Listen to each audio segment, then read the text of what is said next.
Iya, selamat malam semua, selamat siang yang di Indonesia. Mari kita buka dalam doa.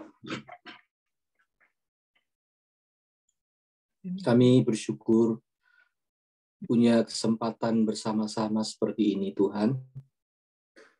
Kami ingin menghargainya, menghargai waktu di mana kami benar-benar dapat menginvestasikannya untuk kepentingan yang lebih besar, kepentingan yang bahkan kekal. Kami ingin belajar firman-Mu, dan kami mohon pimpinan Roh Kudus-Mu. Berkatilah baik kami yang bersekutu lewat media Zoom ini, maupun saudara-saudara kami yang masih belum bergabung atau masih sedang bekerja atau dalam perjalanan dimanapun mereka berada. Biarlah persekutuan kami yang tak terbatas ini dijaga oleh Tuhan yang mampu menjangkau kami dimanapun kami berada. Terima kasih Bapa di surga untuk Alkitab firman-Mu. Dan kami ingin mendengar cerita dari Alkitab, cerita dari Tuhan sendiri. Dalam Kristus kami naikkan doa kami. Amin.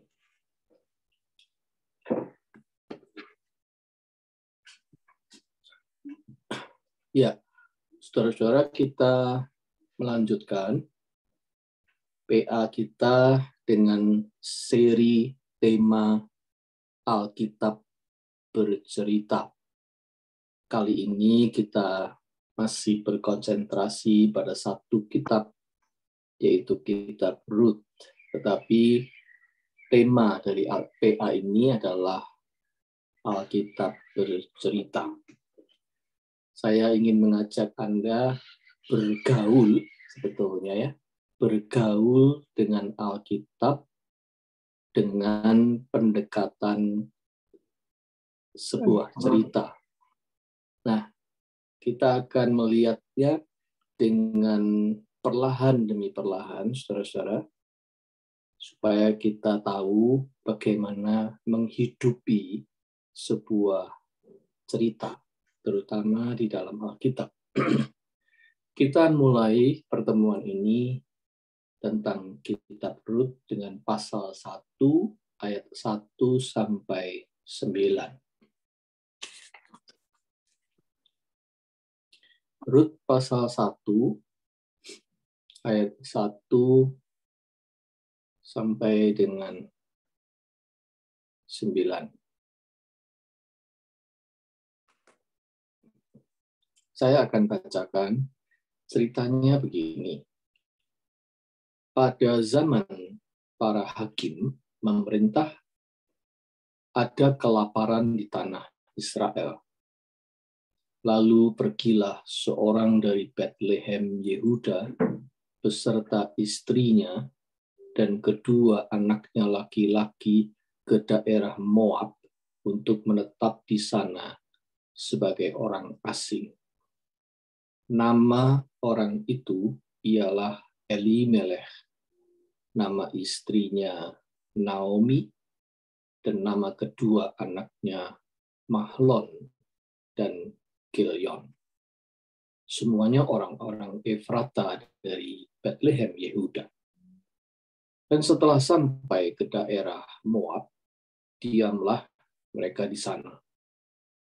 Kemudian matilah Elimelech, suami Naomi, sehingga perempuan itu tertinggal dengan kedua anaknya. Keduanya mengambil perempuan Moab, yang pertama bernama Orpa, yang kedua bernama Rut. Dan mereka diam di situ kira-kira 10 tahun lamanya. Lalu matilah juga keduanya, yakni Mahlon dan Kilion, sehingga perempuan itu kehilangan kedua anaknya dan suaminya. Kemudian berkemaslah ia dengan kedua menantunya dan ia pulang dari daerah Moab Sebab di daerah Moab ia mendengar bahwa Tuhan telah memperhatikan umat-Nya dan memberikan makanan kepada mereka. Maka berangkatlah ia dari tempat tinggalnya itu bersama-sama dengan kedua menantunya. Ketika mereka sedang di jalan untuk pulang ke tanah Yehuda, berkatalah Naomi kepada kedua menantunya itu, "Pergilah, pulanglah masing-masing ke rumah ibunya. Tuhan kiranya menunjukkan kasih-Nya kepadamu, seperti yang kamu tunjukkan kepada orang-orang yang telah mati itu, dan kepadaku. Kiranya atas karunia Tuhan kamu mendapat tempat perlindungan, masing-masing di rumah suaminya." Lalu diciumnyalah mereka, tetapi mereka menangis dengan suara keras. Oke, kita berhenti sampai di situ saja dulu.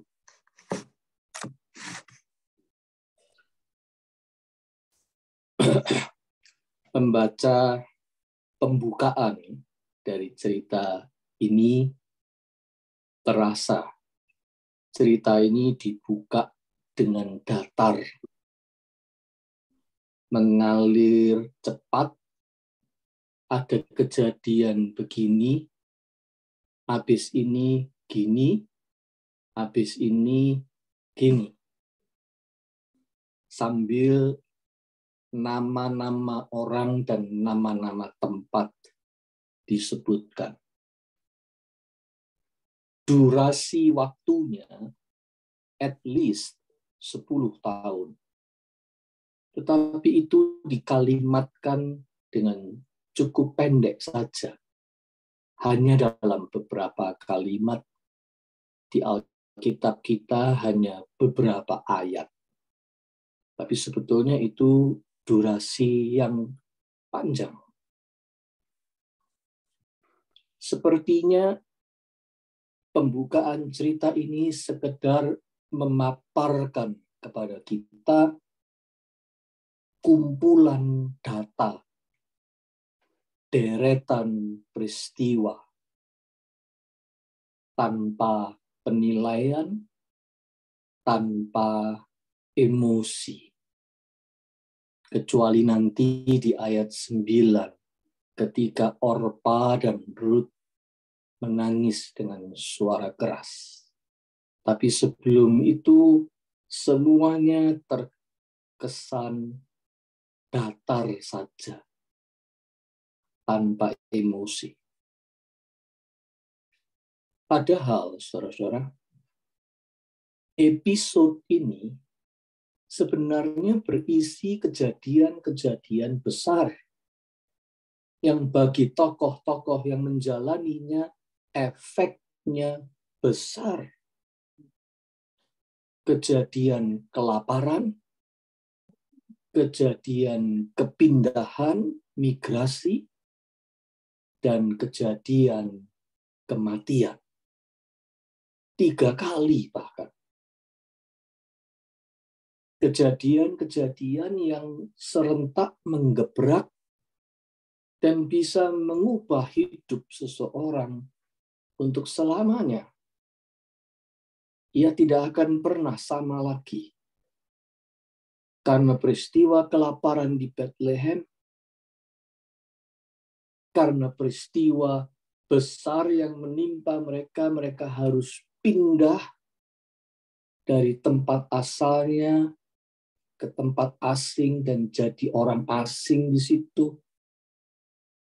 Dan kemudian kejadian kematian orang-orang yang dicintai.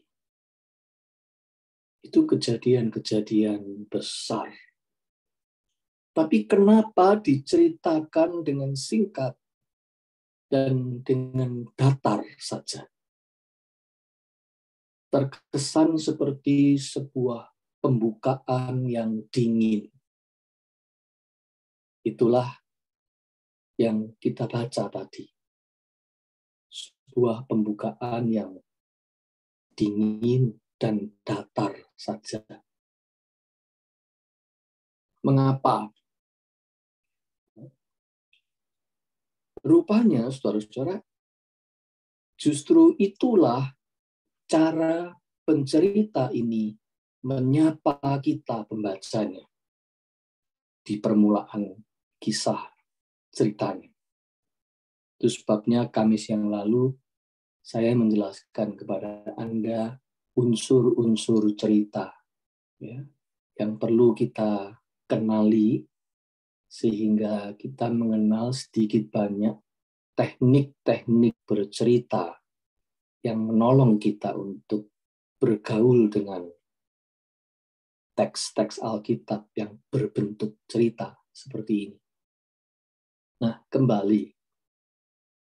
Pembukaan yang datar dan dingin itu justru sebenarnya cara si pencerita untuk menginvite kita, untuk mengundang kita menghidupi cerita ini.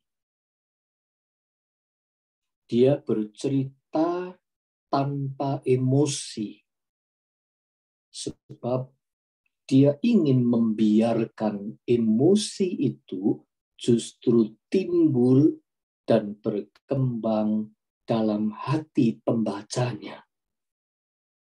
Itu adalah tekniknya. Dia membuatnya datar tanpa emosi, padahal kejadian-kejadiannya besar. Dan dia membiarkan justru emosi itu mendapat tempat timbul dan berkembang di dalam hati para pembaca. Kita yang membaca dengan baik, yang menghidupi cerita ini, yang menyambut undangan si pencerita untuk masuk dalam dunia cerita, kita akan merasakan sesuatu. Ya. Nah, sekarang pertanyaan saya, apa perasaan yang muncul di hati Anda membaca cerita ini atau pendahuluan cerita ini so far sampai di sini? Apa perasaan yang muncul? Bebas, ya, terserah. Anda bisa punya perasaan macam-macam. Ada yang mau share. Sampai di sini, perasaan apa yang muncul?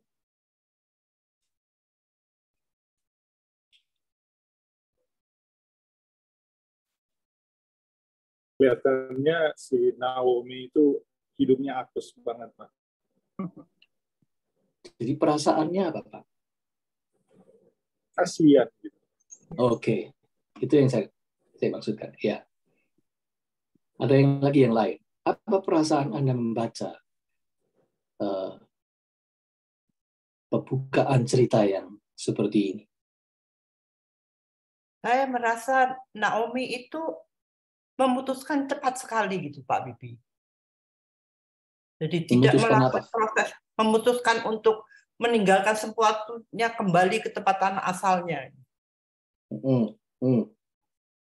Oke. Perasaannya Bu Maya apa? Saya merasa bahwa ya dia memutuskan dengan cepat tanpa mempertimbangkan sebelumnya dengan menantunya itu, bahwa menantunya itu tinggal aja teman, tapi sudah jalan baru mengatakan bahwa menantunya suruh balik. Oke, dengan begitu perasaannya Bu Maya apa? Karena kalau Pak Reinhard tadi perasaannya ya kasihan. Oh. Ya, kalau Bu Maya, apa perasaan Bu Maya? Saya merasa apa ya?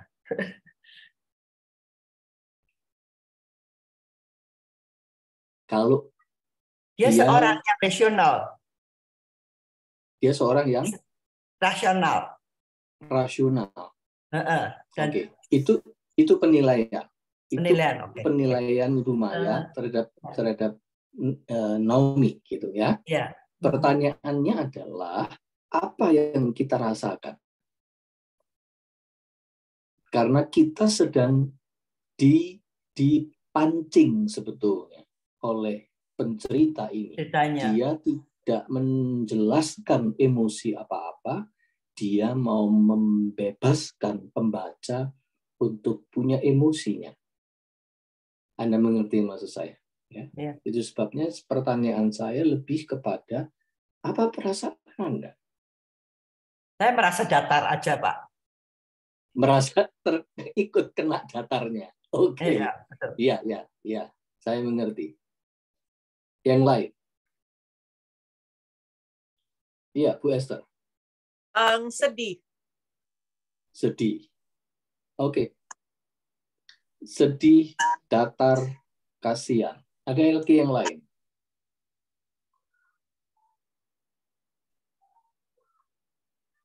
Kalau Anda sudah mencoba masuk menghidupi cerita ini, bayangkanlah Anda ini adalah orang ketiga yang ada di situ menyaksikan apa yang diceritakan oleh pencerita ini. Apa perasaan Anda?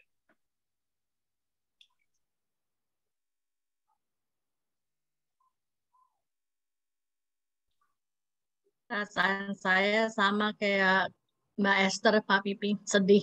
Sedih buat si Naomi. Oke. Iya. Nah, oke, baik. Saya teruskan dulu ya.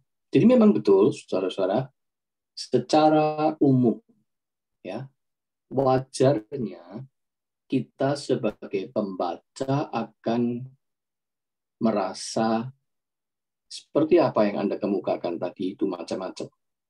Bisa juga merasa datar saja, bisa juga merasa kasihan, bisa juga merasa sedih. Ya. Atau apalagi yang lain, bisa gitu ya. Tapi secara umum wajarnya kita akan merasa kasihan pada tokoh-tokoh perempuan, yaitu istri-istri dan ibu yang kehilangan orang yang dicintainya itu, yaitu tokoh Orpa, Ruth, dan terutama Naomi. Kasihan banget ya. Tragis betul. Bencana kok beruntun terus begitu. Ya. Itu kan sebenarnya ya, yang mau diberikan impact kepada kita oleh pencerita ini. Kita diundang untuk membayangkan kesedihannya dan berempati dengannya, dengan tokoh-tokoh cerita yang mengalami. Sekaligus bawah sadar kita, subconscious kita bergugah. Diam-diam kita mengiyakan bahwa bencana dalam kehidupan ini tidak jarang memang datang beruntun. Istilahnya datang bawa teman. Menghadirkan pukulan berkali-kali. Tidak terima cuma satu kali. Menghajar tidak henti-henti. Seperti cerita Ayub dalam kitab Ketubim yang lain, yaitu kitab Ayub. Orang yang didera oleh bencana beruntun sekali. Mirip seperti itu. Mirip juga dengan kiasan dalam bahasa Indonesia yang berbunyi sudah jatuh tertimpa tangga.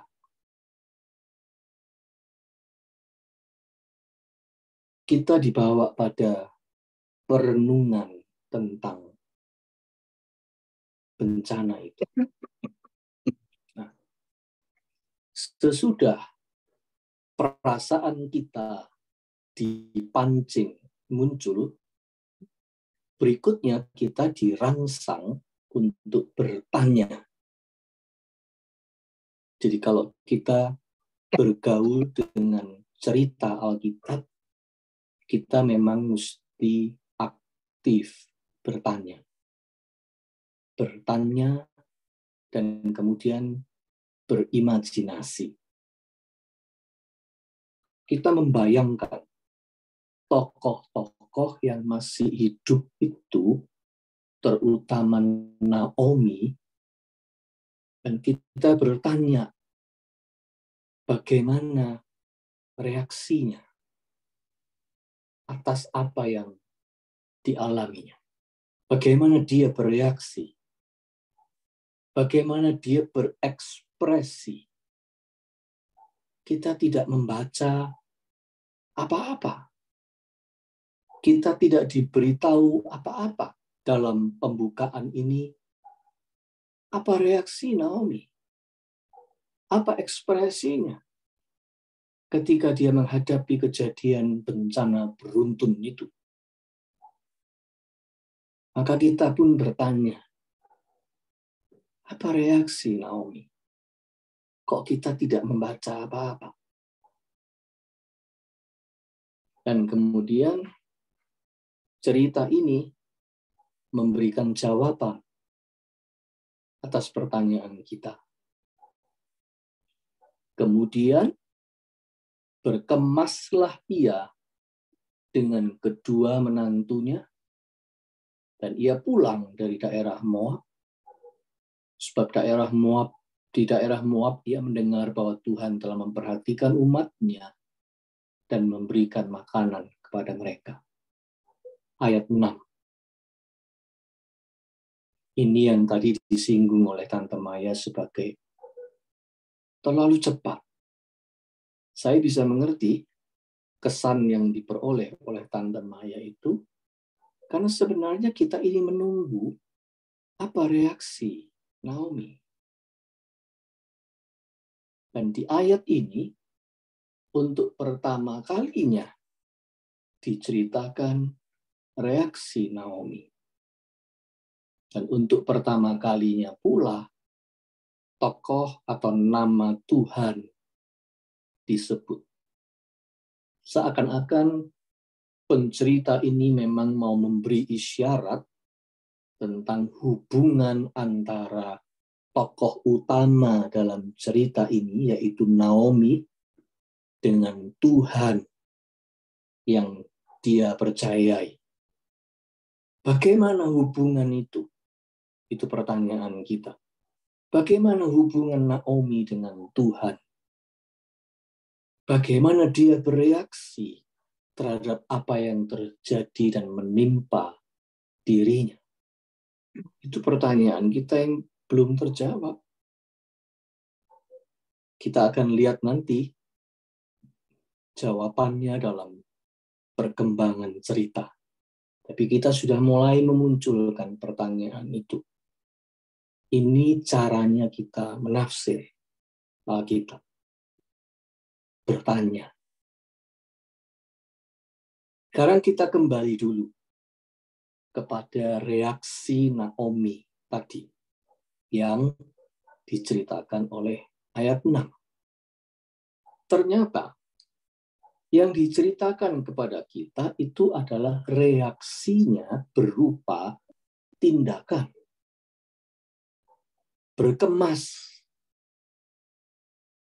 Berkemas pulang ke negeri asal. Itu reaksi yang pertama kali kita baca di sini. Setelah dia mengalami semua kejadian yang menggebrak itu, sekarang kita cuma mendengar reaksinya, dia berkemas pulang. Cuma itu. Itu tadi sebabnya saya katakan, saya mengerti kenapa Tante Maya memiliki penilaian seperti itu. Karena kita sebenarnya menantikan apa reaksinya. Dalam arti pertimbangan dan pemikiran dan emosinya, kita tidak mendengar itu sama sekali. Tiba-tiba kita mendengar reaksinya berupa tindakan berkemas dan pulang. Cuma itu. Dia berkemas untuk pulang ke Bethlehem. That's it. Kita tidak mendapat keterangan, kita tidak mendapat jawaban tentang perasaannya atau ekspresi emosinya atau ucapannya.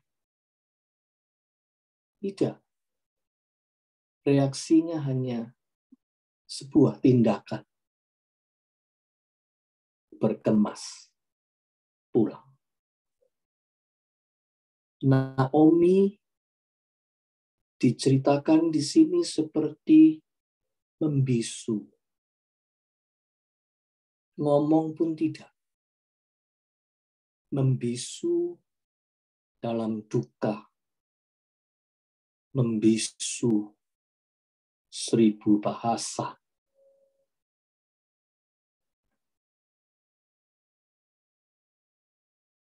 Dan itu sounds familiar, bukan? Buat kita yang membaca. Kalau kita menyelami dan mendalami cerita ini, tanpa memberikan penilaian apa-apa dulu, kita menyelami ini ada orang yang menghadapi bencana sedemikian besar, yang menghadirkan perubahan besar sekali dalam hidupnya, tetapi dia tidak ngomong apa-apa. Kita tidak mendengar dia bicara, kita tidak tahu apa emosinya, kita tidak tahu apa reaksi perasaannya. Ini ada orang yang dihajar oleh duka bertubi-tubi dan kemudian menjadi speechless.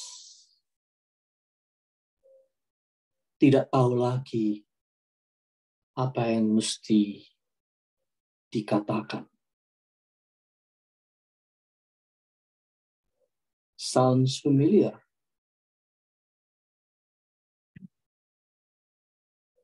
Atau karena saking syoknya dia tidak bisa mencerna apa yang sedang terjadi. Naomi rupanya terlalu overwhelmed. Dan akibatnya dia menjadi quote-unquote speechless tadi.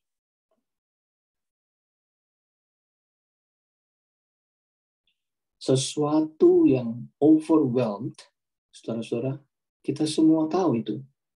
Sesuatu yang overwhelmed, entah itu dalam arti yang baik, atau itu dalam arti buruk, memang bisa membuat orang menjadi membisu. Bibir terkatup, diam, tidak tahu ngomong apa. Kalau pengalaman hidup atau sesuatu yang terjadi itu terlalu overwhelmed, entah itu hal yang baik atau itu hal yang buruk, orang bisa really don't know what to say and really don't know how to react. Itulah Naomi. Itulah yang terjadi padanya. Itu sebabnya pencerita tidak menyampaikan kepada kita apapun tentang ucapannya. Kita hanya dilapori, dia berkemas-kemas pulang. Just tindakannya. Tapi ucapannya kita nggak dengar. Karena Naomi sedang overwhelmed oleh apa yang dialaminya dan dia belum dapat mencerna semuanya. She didn't know how to say, didn't know how to react. Membisu.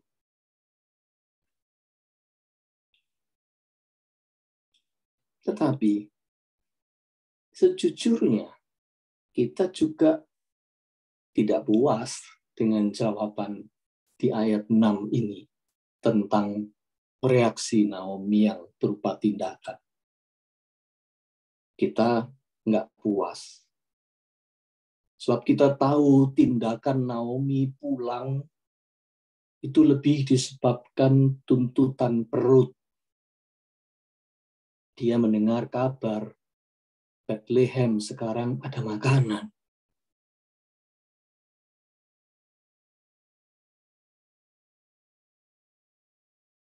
Ada desakan perut, desakan praktis untuk mencari makan.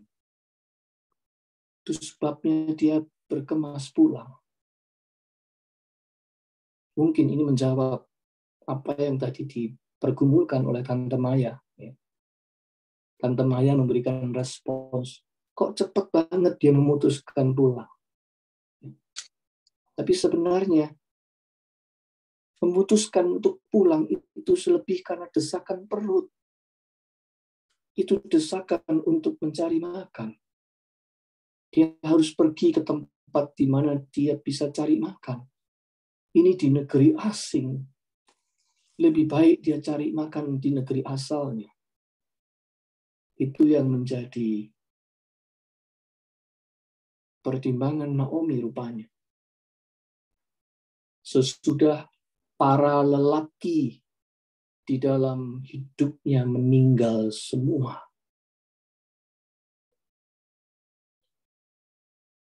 Janda pada zaman dulu itu, saudara-saudara, lemah sekali. Janda pada zaman itu tidak punya status sosial, secara ekonomi lemah, secara politis lemah. Ibaratnya kalau zaman sekarang bisa disejajarkan dengan homeless. Itu posisi seorang janda pada waktu itu. Jadi ketika suaminya sudah tidak ada, bahkan anak-anak lelakinya tidak ada pula, Naomi ini sudah betul-betul kehilangan, termasuk kehilangan sumber penghidupan.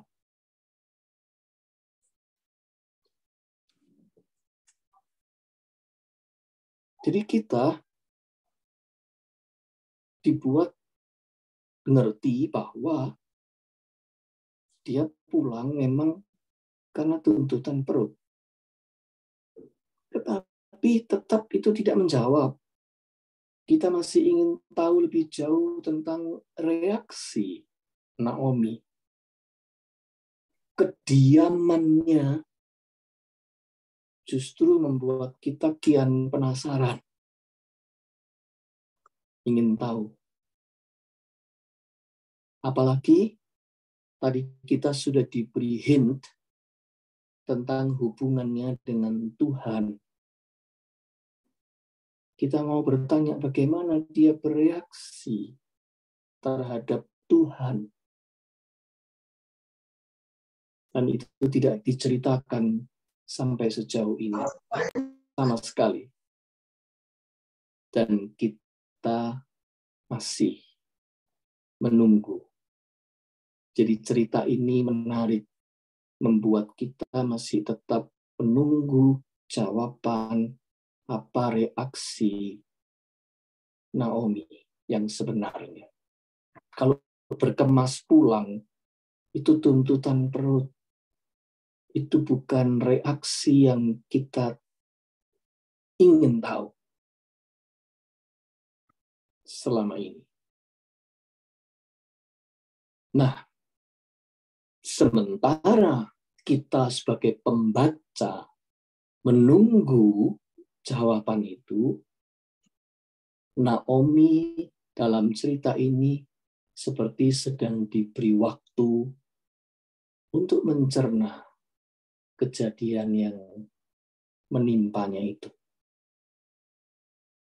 Dia memang dibiarkan diam, nggak ngomong apa-apa.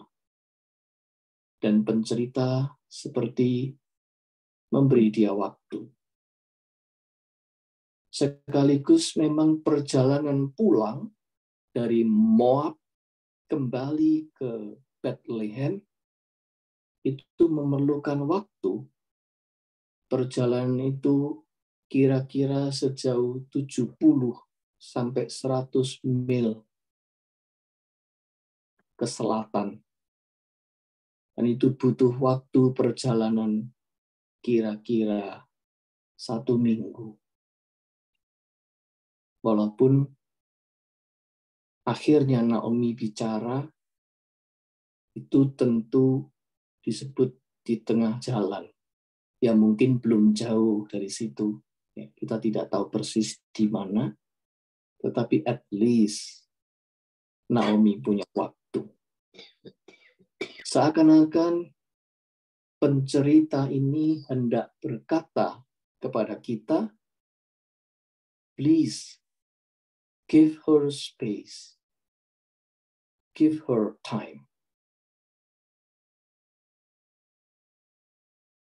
Kebisuan seseorang tatkala dia dihantam oleh penderitaan itu memang memerlukan waktu, saudara-saudara. Itu dalam kenyataan hidup seperti itu. Orang yang terdiam, speechless, karena dihajar oleh penderitaan. Orang-orang seperti itu perlu waktu. Orang-orang seperti itu harus memberi dirinya sendiri waktu. Dan orang lain juga harus bersedia mengerti dan membiarkannya tanpa diganggu dan memberinya waktu. Orang seperti itu tak boleh dipaksa, tak boleh dihakimi. Kita tidak boleh berkata kepada orang-orang seperti itu, kamu kan orang beriman, tidak boleh begitu. Atau kita dengan gampang berkata, kamu kan orang Kristen, sudah mengenal Tuhan, sudah melayani Tuhan sekian tahun lamanya. Tidak boleh begitu. Mana imanmu? Dan seterusnya. Saya banyak menjumpai orang-orang Kristen menghakimi seperti itu. Sementara mereka tidak mengalami sendiri. Yang mengalami adalah orang lain. Tetapi mereka dengan gampang memberikan penghakiman seperti itu. Padahal yang diperlukan oleh orang itu adalah empati.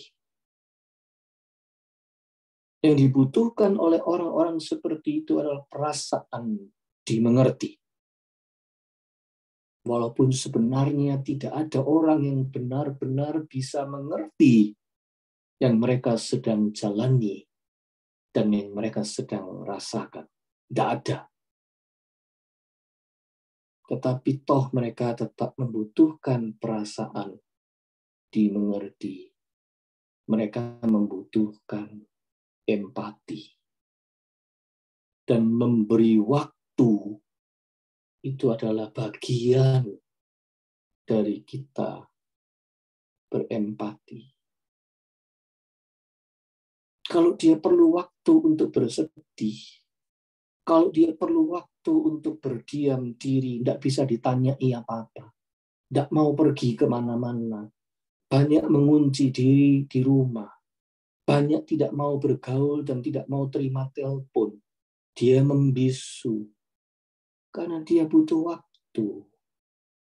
Beri dia waktu.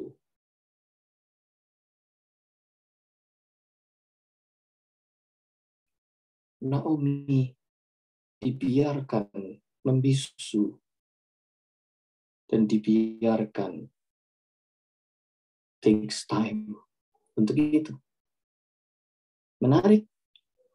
Cerita ini mengajar kepada kita sesuatu, tapi tidak dengan kesan menggurui. Mengajar kepada kita sesuatu lewat cerita. Saya lebih suka pengajaran yang seperti ini.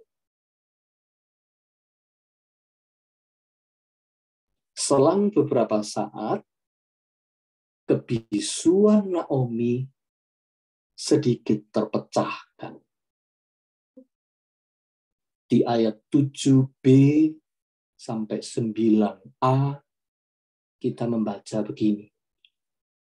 Ketika mereka sedang di jalan untuk pulang ke tanah Yehuda, berkatalah Naomi kepada kedua menantunya itu, "Pergilah, pulanglah masing-masing ke rumah ibunya. Tuhan kiranya menunjukkan kasih-Nya kepadamu seperti yang kamu tunjukkan kepada orang-orang yang telah mati itu dan kepadaku. Kiranya atas karunia Tuhan, kamu mendapat tempat perlindungan masing-masing di rumah suaminya." Untuk pertama kalinya, kita mendengar Naomi bicara. Bukan? This is the first time kita mendengar tokoh utama yang mengalami begitu banyak hal itu bicara. Namun yang dikemukakannya waktu bicara adalah sebuah pertimbangan pemikiran, bukan emosi. Yang dikatakannya adalah perkataan pada taraf pemikiran, bukan perasaan. Dengan kesadaran pemikirannya yang make sense, dia menimbang untuk lebih baik melepaskan kedua menantunya itu untuk kembali ke kampung halamannya sendiri dan membangun hidup dan keluarga yang baru saja. Daripada mengikuti dirinya tanpa masa depan yang jelas. Seperti yang saya katakan tadi, janda pada masa itu mirip homeless dalam konteks masa kini. Itu sebabnya Naomi menyebutkan istilah tempat perlindungan. Istilah yang dipakainya di ayat 9. Semoga kamu mendapat tempat perlindungan. Sebab bersama aku, kamu tidak punya tempat perlindungan itu. Kata tempat perlindungan ini sebuah kata kunci yang nantinya dalam keseluruhan narasi kitab Rut penting. NIV dan American Standard Version menerjemahkannya dengan find rest. Rest. Sedangkan The Message, Eugene Peterson, secara bebas menerjemahkan a new home and a new husband. A new home and a new husband.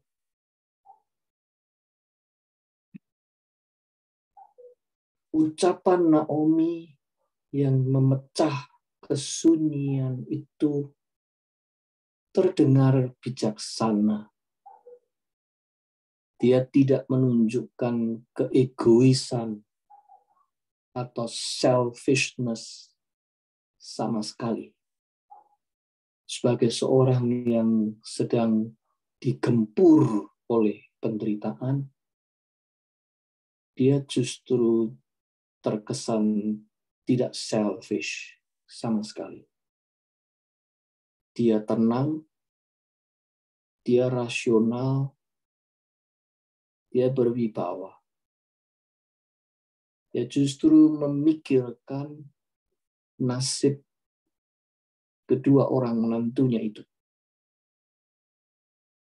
Nah, sekarang dengan demikian, sejauh ini kita mendapat gambaran lebih banyak, sedikit, gambaran lebih jauh tentang siapa dan tentang bagaimana tokoh Naomi ini. Sekaligus kita dibawa untuk merenung. Sungguh tidak mudah menjadi orang yang masih bisa memikirkan orang lain di dalam kondisi kesusahan seperti Naomi. Sungguh tidak mudah itu. Bahkan Naomi masih bisa bicara tentang Tuhan. Kecenderungan manusia adalah menjadi egois dan bertingkah self-pity, mengasihani diri sendiri ketika dia digempur oleh penderitaan. Siapa yang tidak? Kita semua cenderung untuk menjadi self-pity kalau mengalami hal-hal yang berat seperti itu. Tetapi di sini kita melihat Naomi justru tidak terkesan self-pitying herself. Dia justru memikirkan Orpa dan Ruth. Untuk itu, atau untuk bisa begitu, pasti Naomi bergumul berat. Dia melawan dirinya. Luar biasa. Pertanyaan kita adalah, apakah bergumulnya Naomi itu termasuk dia menekan emosinya sehingga kita tidak mendengar sama sekali ekspresi emosi? Kita tahu dia melakukan tindakan berkemas. Kita tahu dia ngomong sesuatu yang rasional tentang usulan untuk menantunya pulang kembali saja. Tapi sekali lagi kita masih tidak tahu emosinya apa. Sekarang pertanyaan kita lebih jauh karena kita sudah lebih tahu Naomi, dia bergumul berat untuk tidak self-pitying herself. Kita bertanya apakah dalam pergumulan itu termasuk dia menekan emosinya? Kita akan memperhatikan pertanyaan ini dalam perkembangan cerita di episode-episode berikutnya. Kita masih menyisakan pertanyaan itu. Apakah Naomi sedang menekan emosinya sendiri?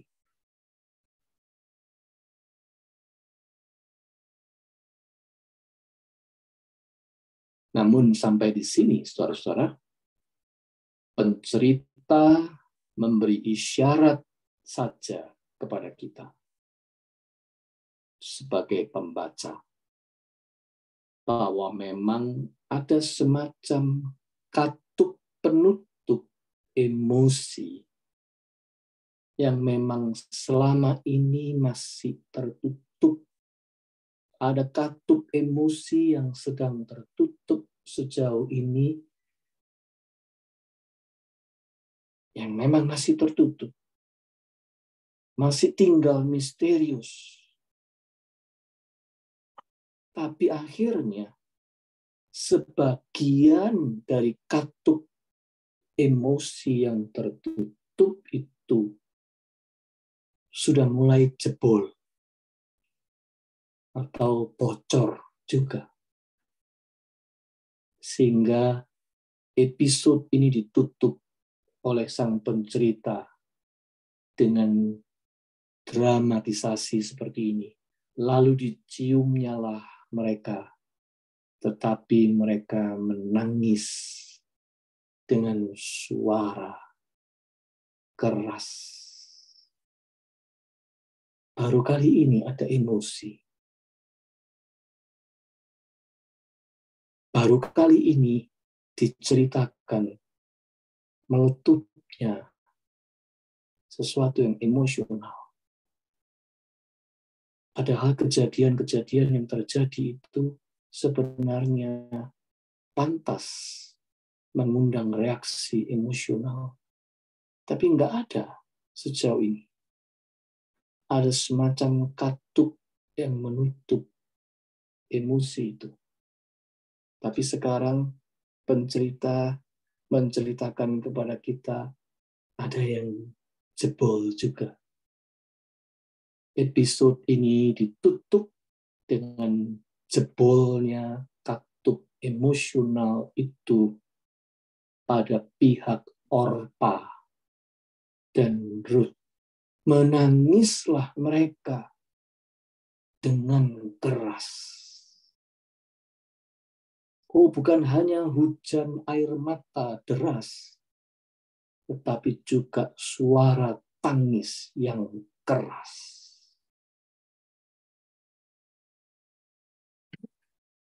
Baru kali ini, pertama kali kita membaca reaksi emosional.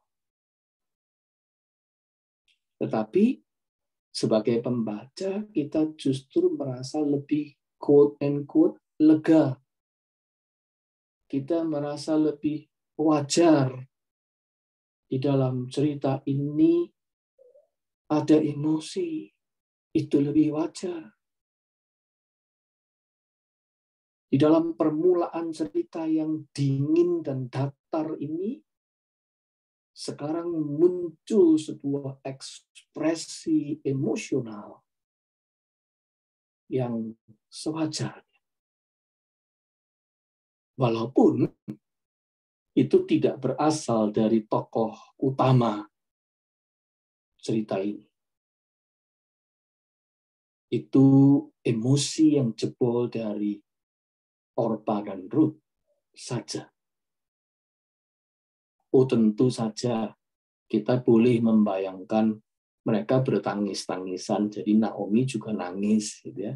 Imajinasi kita bisa seperti itu. Tetapi cerita ini lebih menunjukkan bahwa itu tangisan itu dimulai oleh Ruth dan Orpa dengan keras. Jadi, apapun kita masih menyimpan pertanyaan tentang dunia batin perempuan yang bernama Naomi ini. Apa emosinya yang sesungguhnya? Bagaimana hubungannya dengan Tuhan ketika ia mengalami semua itu? Hatinya masih amat misterius, tertutup. Kita masih dibiarkan bertanya. Jawabannya apa? Kita tunggu episode berikutnya. Kamis depan. Saya selesai bercerita malam ini. Oke, saudara-saudara, itu PA dengan model cerita. Ya, semoga memberi kepada Anda sesuatu inspirasi-inspirasi yang mengalir di tengah-tengahnya dengan bebas, Anda boleh punya imajinasi sendiri juga, boleh punya pertanyaan-pertanyaan terhadap teks ini. Tidak harus mengikuti arus pertanyaan saya, ya. Tetapi saya tadi sedang membagikan kepada Anda pergaulan saya dengan teks ini. Saya sedang bergaul dengan cerita Alkitab yang membuat saya masuk dalam dunia cerita itu, berdialog dengannya, dan kemudian membuat perenungan-perenungan yang layak untuk diangkat ke permukaan. Harus dengan sabar memang, cuma 9 ayat, tapi kita mencoba menghidupinya dan memberikan dialog di dalamnya dengan cerita ini. Jangan terlalu cepat memberi penilaian, tetapi masukilah dulu dunia ceritanya. Itulah cara kita membaca Alkitab dalam bentuk cerita. Alkitab bercerita. Oke, kita selesai sampai di sini untuk malam ini. Barangkali ada yang ingin memberikan tanggapan ataupun sharingnya, silakan.